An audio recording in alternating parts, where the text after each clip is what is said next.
So the image of King Khama III is a really, really interesting one. When we first came across it in the Walther Collection, there was very, very little research that we had done on it, or that anybody had done on it. So I started to look up King Khama III and try to find out who he was. And of course, he was a very important African king. He was the king of what was called the Bechuanaland Protectorate, now called Botswana, which was a particular north of South Africa, and a particular area of land that had been taken over by colonialists, and Cecil John Rhodes had moved up through Africa into that area. And the people of that area, the British Bechuanaland Protectorate, were not really keen on being colonized in that way, and there were many, many negotiations. And King Khama III himself was a protagonist for moving away from this particular form of rule that he found particularly demeaning and oppressive. And he made representation to Queen Victoria to try to get some modicum of independence and autonomy for this particular area that would take them outside of the particular kind of colonial rule that it was under. And King Khama III had a very strong sense of who he was and of his own self and his identity. One of the things that you see in the portrait that's so interesting is the combination of signifiers that he has put together for his self-image. So you see him sitting beautifully turned out in his Edwardian costume. He was a very dapper dresser, very fine dresser. He loved beautiful clothing and suits, and like many African kings of the 19th century, would have his outfits tailor-made. He had been educated in missionary environments. He was a devout Christian. He was against polygamy. He didn't drink. He didn't believe in alcohol consumption, and many, many campaigns he had. So he was a staunch protagonist of a particular kind of puritanical Christianity that he had learned in the mission schools that he went to. And he dresses himself like a Victorian or an Edwardian gentleman. It's a photograph from the early 20th century, so he's very, very beautifully suited. But if you see, he's placed on a leopard skin rug, and that is a signifier of African kingship. So he's using these multiple codes together, the traditional signifier of what it is to be an African king. Not anybody can sit on that kind of animal skin and regally occupy that space, but dressed as he is. So he brings together a very particular conjunction, which we think of now in relation to African modernity. So in contrast to King Khama III, there are a number of images that you have here on the wall and in the vitrine in which you have none of that kind of naming or individuation. They are typological images. They are images which are meant to characterize a particular social type. And one of the social types that circulates and has a certain kind of currency in the 19th century is the image of the Zulu mother, juxtaposed with the Zulu warrior. Now, the warrior is the topos for masculinity and for representations of masculinity in 19th century photography and in 20th century photography. It still has quite a longevity really as a form of visual representation. But the image of the maternal as the Zulu mother is one that's also very, very popular.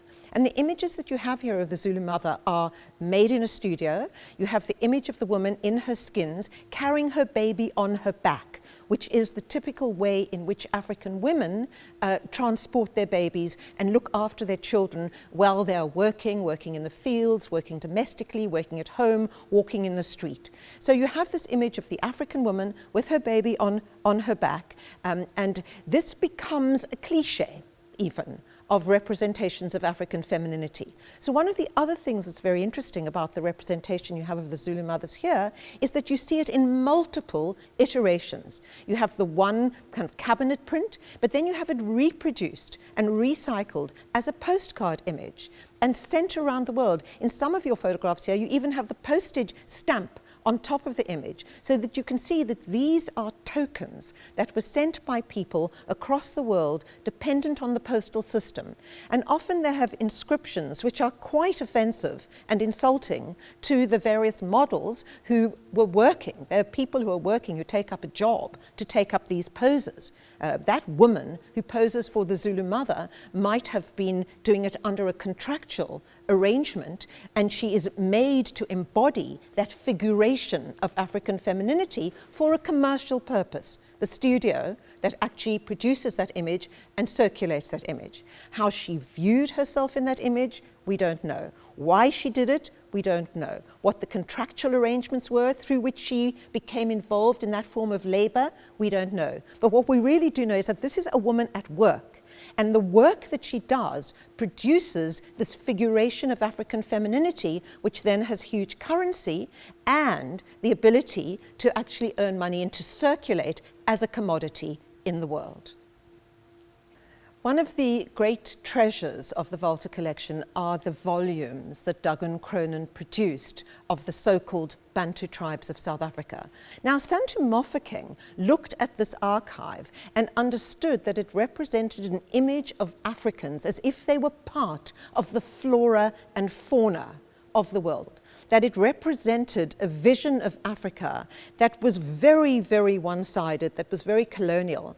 At the same time, he respected the beauty of the photographs that Doug Cronin made, because he was an extraordinary photographer. And you do, in many of the photographs, see the inner life, the integrity, the beauty, the spirituality even, of some of those figures who were generous enough as to lend their person to Doug Cronin's camera. And so Mofokeng had an kind of ambivalence, I would say, towards Doug Cronin. He could see this as an objectifying practice that's absolutely the product of a colonial eye and of a colonial gaze. At the same time, as he could see the extraordinary beauty and quality, and in a sense the kind of homage to a particular kind of sentient subjectivity that those photographs also embodied. And he set about in the 1990s on a long research project. He had, of course, as everyone knows, been involved in a certain kind of photography of advocacy in the early 1980s. He had moved from that to think more about the poetry and the interstices of everyday life as lived under apartheid, rather than the image of the struggle photographer with which he had first been identified. And in the 90s, after the end of apartheid, he became interested in the history of photography in South Africa, and particularly the history of the studio portrait. Because the studio portrait can be seen as the counter to the Doug Cronin image of the African as part of the natural world.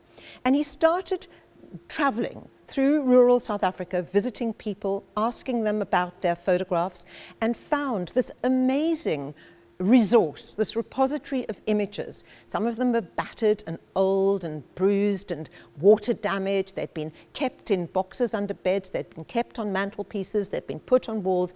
And he managed to accumulate an extraordinary collection of photographs from the late 19th century and through the 20th century, which show African people in studios, sometimes makeshift studios outside, sometimes indoor studios, representing themselves as modern subjects. Now, I first encountered those photographs in a biscuit tin under Santu Mofokeng's bed. He took them out from under the bed, and we opened the lid of this old biscuit tin, and in our hands we held these photographs.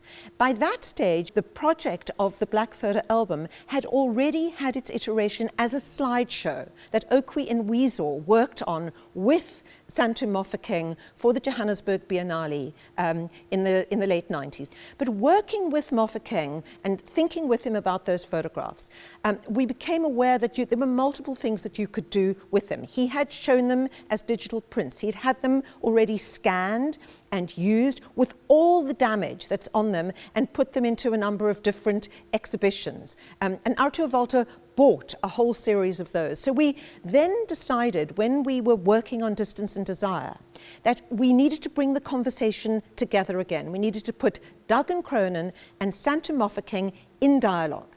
And at that point, we also had the many notes that Moffat King made of his journeys around South Africa. He has diagrams and arrows, and he started to do as much research as he could to find out the names of the people in the photographs. We have notes about his visit to the Duggan Cronin Museum, how he went to Kimberley to see the Duggan Cronins, and how the project of Black Photo Album is in dialogue as a counter-archive with the Duggan Cronin legacy.